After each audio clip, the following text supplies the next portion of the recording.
రేవంత్ పాలనపై మంచిర్యాల జిల్లా రైతులు భగ్గుమంటున్నారు. ఏడాదికి ఎకరాకు 15,000 రైతు భరోసా ఇస్తామంటూ మాయమాటలు చెప్పి అధికారంలోకి వచ్చిన కాంగ్రెస్ ప్రభుత్వం ఇప్పుడు సెల్ఫ్ డిక్లరేషన్ అంటూ డ్రామాలాడుతోందని ఫైర్ అయ్యారు. ఎలాంటి డిక్లరేషన్లు లేకుండా కేసీఆర్ ప్రభుత్వం రైతు బంధు అమలు చేసిందని చెబుతున్నారు.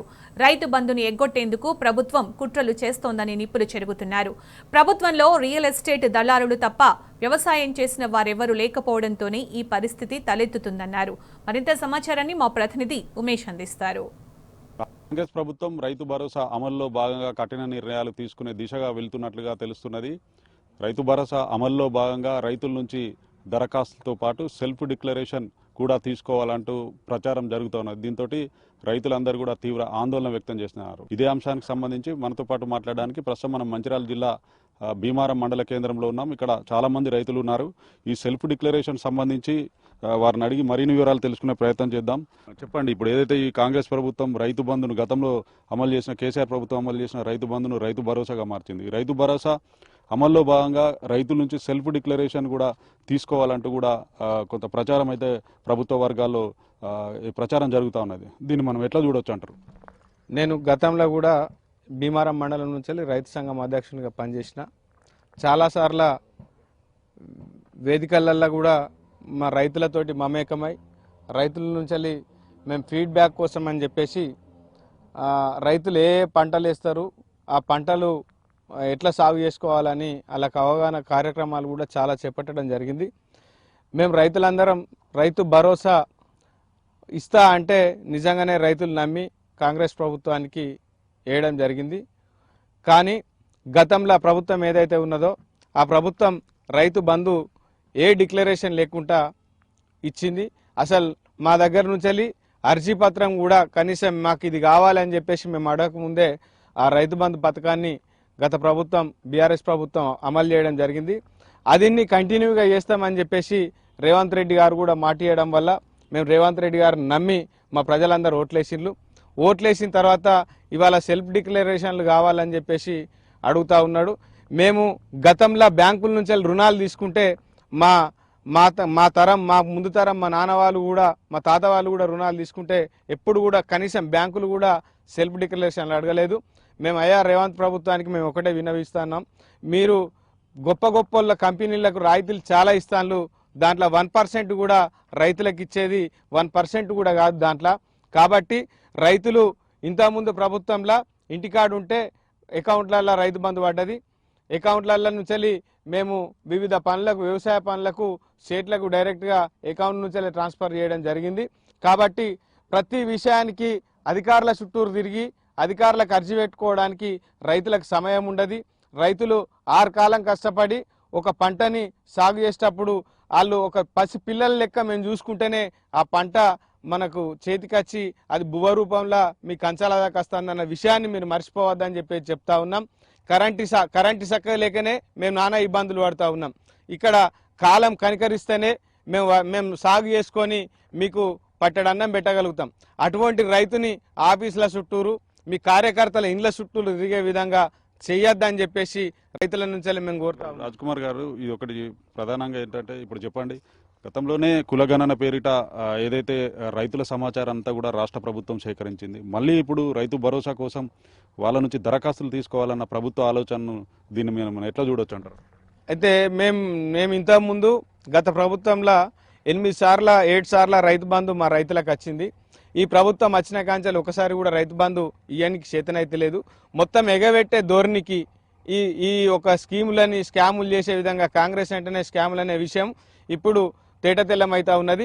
ఎందుకంటే వాళ్ళకు ఇయ్యడం చేతగాక మా డేటా అంతా ఆల్రెడీ రైతు బంధు ఎవరెవరి దగ్గర ఉన్నదో ఒక డేటా ఉన్నది. చాలా మందికి ఎగనామాలు పెట్టే విధానంలో మీరు అమలు చేస్తూ ఉన్న విషయం మా రైతులకు అర్థమవుతా ఉన్నది. మీ దగ్గర అగ్రికల్చర్ అధికారులు ఉన్నారు, రెవెన్యూ అధికారులు ఉన్నారు, రెవెన్యూ ఇన్స్పెక్టర్లు ఉన్నారు. వాళ్ళు వచ్చి ఏం పంట ఉన్నది, ఏం చేస్తారని వాళ్ళు చేసుకొని పోవాలి. కానీ మా రైతులను అక్కడ తిరుగు ఇక్కడ తిరుగు అని చెప్పేసి ఇబ్బంది పెట్టడం మాత్రం ఇది ఏమని. ప్రధానంగా ఈ సెల్ఫ్ డిక్లరేషన్ సంబంధించి మీరు ప్రధానంగా ఏమని డిమాండ్ చేస్తా ఉన్నారు వాళ్ళ ప్రభుత్వం? సెల్ఫ్ డిక్లరేషన్ అనేది రైతుల నుంచి తీసుకోవడం చాలా వ్యతిరేకమైన చర్య. ఎందుకంటే రైతులు మీ ఆఫీసుల చుట్టూరు, మీ కార్యకర్తల ఇండ్ల చుట్టూరు తిరగలేరు. రైతులు ఆ పంటను కాపాడుకుంటేనే ఇవాళ ఈ ప్రపంచానికి అన్నం పెట్టే పరిస్థితి ఉన్నది. వాళ్ళకు కనీసం వ్యవసాయం మీద అవగాహన లేదు. రియల్ ఎస్టేట్ మీద ఉన్న అవగాహన వ్యవసాయం మీద లేదు. ఎందుకంటే మీరు పత్తికి కొంత ఒకటేసారి రైతు బంధు ఇస్తామని చెప్తా ఉన్నారు. వేరే పంటకు ఒకటేసారి రైతు బంధు ఇస్తాం, ఒక వరికే 2 సార్లకు రైతు బంధు ఇస్తాం, అది వర్షాకాలంకు ఏసంగి అని చెప్పేసి ఆ బయట వినబడతా ఉన్నాయి. ఎందుకంటానంటే ఇక్కడ వరి సాగుకు 4 నెలలు పడితే పత్తి సాగు చేయడానికి, కంది సాగు చేయడానికి కమ్సే కమ్ 7 నెలలు 6 నెలలు పడుతుంది. ఒక పంట 7 నెలల కాలంలో వచ్చే పంట ఉన్నది. కాబట్టి రైతు ఆ 7 నెలల కాలం రాగానే మళ్ళీ 2 నెలల కాలం వచ్చే పంటని మళ్ళేసుకోవడం జరుగుతుంది. కాబట్టి ఇప్పుడు మామిడి తోట పెట్టుకొని ఉన్నారు.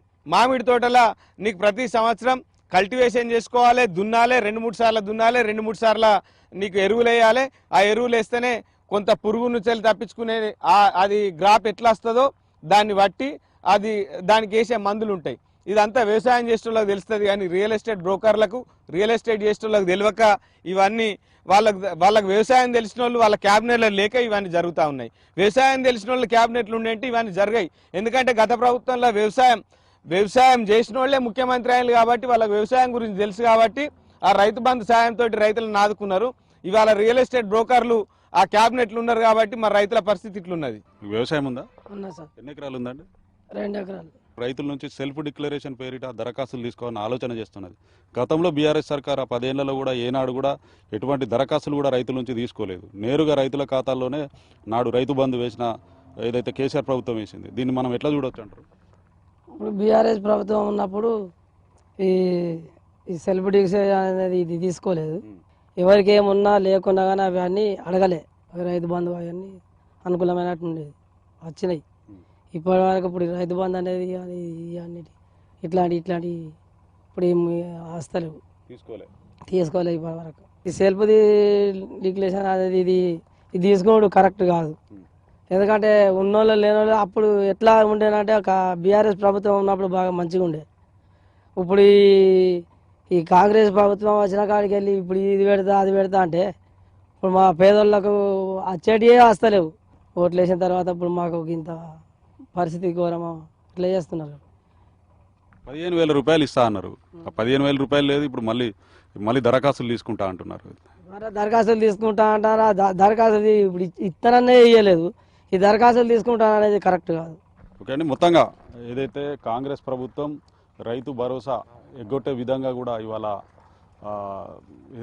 ఏదైతే రైతు భరోసా ఎగ్గొట్టే విధంగా ఇవాళ చేసే ప్రయత్నంలో భాగంగానే రైతుల నుంచి సెల్ఫ్ డిక్లరేషన్ కావాలంటూ ఇవాళ ఏదైతే కాంగ్రెస్ ప్రభుత్వం ఆ దిశగా అడుగులు వేస్తున్నట్టుగా రైతులు ప్రధానంగా మండిపడుతున్నారు. ఏదైతే గతంలో బీఆర్ఎస్ ప్రభుత్వ హయాంలో ఎలాంటి దరఖాస్తులు తీసుకోకుండానే నేరుగా రైతుల ఖాతాలను రైతు బంధు వేసిన అలాగనే ఇవాళ కాంగ్రెస్ ప్రభుత్వం కూడా రైతులకు సెల్ఫ్ డిక్లరేషన్ పేరిట కాకుండా రైతు భరోసా వేయాలని ప్రధానంగా రైతులు డిమాండ్ చేస్తూ ఉన్నారు. ఇది ఇక్కడ తాజా పరిస్థితి. వీడియో జర్నలిస్ట్ శ్రీనివాస్తో ఉమేష్, టీ న్యూస్, మంచిర్యాల.